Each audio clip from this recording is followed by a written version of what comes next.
नमस्कार। बाबा रामदेव अक्सर विवादों में रहते हैं, उनका चोली दामन का साथ रहा है। एक बार फिर से उनकी एक दवा को लेकर विवाद है और बहुत ज़्यादा हो गया है।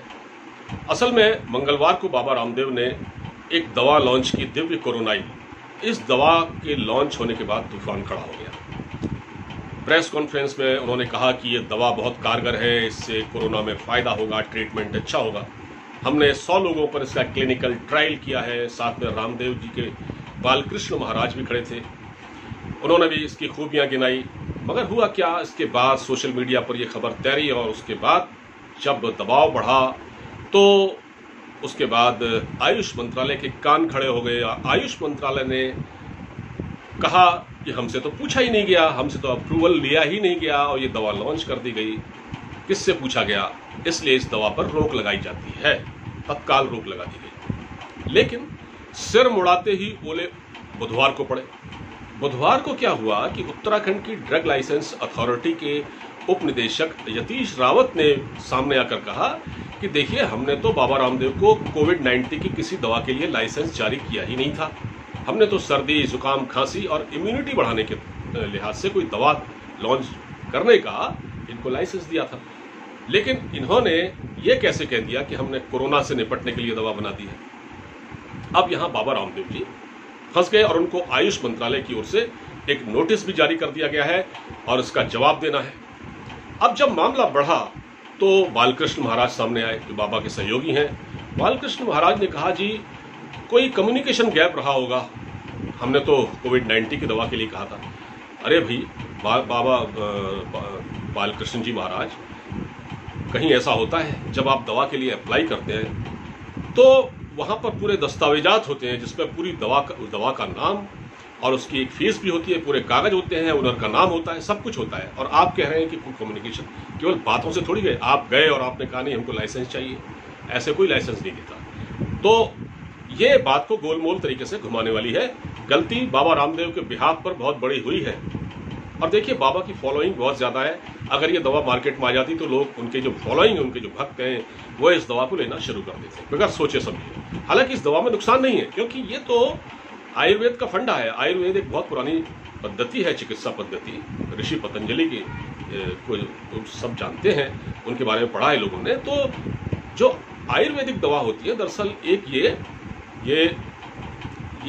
इसको हम कहते हैं, ये जैसे अश्वगंधा है और मुलेठी है और काढ़ा है। आजकल लोग काढ़ा खूब पी रहे हैं, अश्वगंधा खूब खा रहे हैं। इससे क्या होता है, इम्यूनिटी बूस्ट होती है। तो फूड सप्लीमेंट होता है। असल में ये सारी दवाएं जो आयुर्वेदिक दवाएं होती हैं, फूड सप्लीमेंट होती हैं। ये तो लोग लेते ही रहे। खुद आयुष मंत्रालय कहता रहा है कि काढ़ा पीजिए और हल्दी का दूध पीजिए, तो इम्यूनिटी ऑलरेडी लोगों की बढ़ रही है, लोग ठीक भी हो रहे हैं। लेकिन बाबा रामदेव ने अगर ये दवा किसी लिहाज से भी, यानी ठीक करने के लिहाज से भी, अगर ये जारी उतारी होती मार्केट में तो कोई दिक्कत नहीं थी।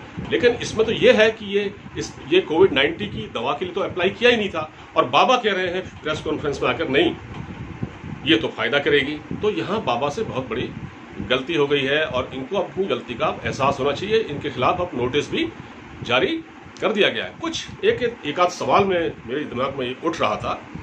देखिए, बालकृष्ण ने कहा कि इस दवा के आने से बहुत फायदा होगा। मेरा सवाल यह है कि क्या बाबा किसी होड़ में ये काम कर रहे हैं? क्योंकि बहुत सारी कंपनियां जैसे कैडिला और सिप्ला जैसी बड़ी कंपनियां ये दवा बना रही हैं और कैडिला तो बहुत करीब है दवा बनाने के, ऐसा उसने कहा है। तो क्या बाबा इनसे आगे निकलना चाहते थे? दूसरा ये कि बाबा कोरोना के इस दौर में क्या मुनाफा कमाना चाहते थे ज्यादा इन कंपनियों के मुकाबले, उनको ज्यादा मुनाफा हो? क्या वो मुनाफाखोरी की होड़ में थे? अच्छा, तीसरा सवाल यह है, उन्होंने मंत्रालय यानी आयुष मंत्रालय से मंजूरी क्यों नहीं ली? आखिर उन्होंने किसकी शह पर आकर प्रेस कॉन्फ्रेंस की और दवा को जारी कर दिया? उन्होंने उत्तराखंड ड्रग लाइसेंस अथॉरिटी को गलत जानकारी क्यों दी? क्योंकि कोविड-19 की दवा नहीं थी। अथॉरिटी वाले कह रहे हैं कि उन्होंने सर्दी खांसी की दवा और इम्यूनिटी वाली दवा के लिए बात की थी हमसे। और एक सवाल यह भी है कि बाबा ने ये जो प्रेस कॉन्फ्रेंस की, इस पर ये इन्होंने क्यों की बगैर सोचे समझे? आखिर इसमें इनको ये नहीं था क्या ये बाबा, क्योंकि बड़े इतने बिजनेसमैन हो गए हैं, 12,000 करोड़ का इनका साम्राज्य है आज की तारीख में, तो इन्होंने क्या बगैर सोचे समझे ये काम कर दिया? तो बहुत सारे सवाल हैं इस चीज़ को लेकर, और जाहिर सी बात है। और इसमें जो मंत्री हैं, केंद्रीय मंत्री आयुष मंत्री श्रीपद नायक, उन्होंने भी कहा है कि उन्होंने हमसे बगैर इजाज़त के ये काम किया। और बाबा जब कह रहे हैं कि इसका कोई क्लिनिकल ट्रायल हुआ है तो उसकी रिपोर्ट हमारे सामने होनी चाहिए, कितने लोगों को इसका फ़ायदा हुआ। तो कुल मिला के अब इस पूरे फच्चर में बाबा रामदेव फंस गए हैं। और सही बात यह है कि निश्चित रूप से उनका इंटेंशन खराब नहीं होगा, उन्होंने एक नेक इरादे से भी जो काम किया, लोगों की भलाई के लिए भी जो काम किया, लेकिन उसमें कहीं ना कहीं वो गलती कर बैठे। अब वो गलती किस स्तर पर हुई? क्योंकि जब वो प्रेस कॉन्फ्रेंस कर रहे थे तो उसमें 7-8 साइंटिस्ट, जो डॉक्टर बड़े बड़े जिन्होंने रिसर्च की, वो उनके मंच पर थे। तो अब आप इतनी मेहनत की आपने, और मेहनत करने के बाद आपको अब ये इस तरह से आपको एक फजीहत उठानी पड़ रही है। तो मेरा ख्याल ये है कि अच्छे कॉज के लिए भी जो आपने काम किया वो भी एक तरह से मिट्टी में मिल गया। हो सकता है दवा कल को जारी कर दी जाए, क्योंकि इसके कोई नुकसानात नहीं है, इससे इम्यूनिटी बढ़ेगी। इम्यूनिटी तो वैसे भी बढ़ती थी भाई, हमारे यहाँ कई आयुर्वेदिक दवाएं हैं, आयुर्वेद से किसी को कोई एतराज नहीं है, लेकिन जो तरीका अपनाया गया वो ठीक नहीं था। इस पर तो सवाल उठने ही चाहिए। और अब बाबा क्या कहेंगे? बाबा के जो समर्थक हैं वो ये कह रहे हैं, देखिए ये जो फार्मा कंपनियों का जो नेक्सस है, जो ये माफिया है एक बहुत बड़ा, ये हमारा विरोध कर रहा है और ये हमारे स्वदेशी आंदोलन को दबाने की कोशिश स्वदेशी जो प्रोडक्ट हैं उसको दबाने की कोशिश कर रहा है।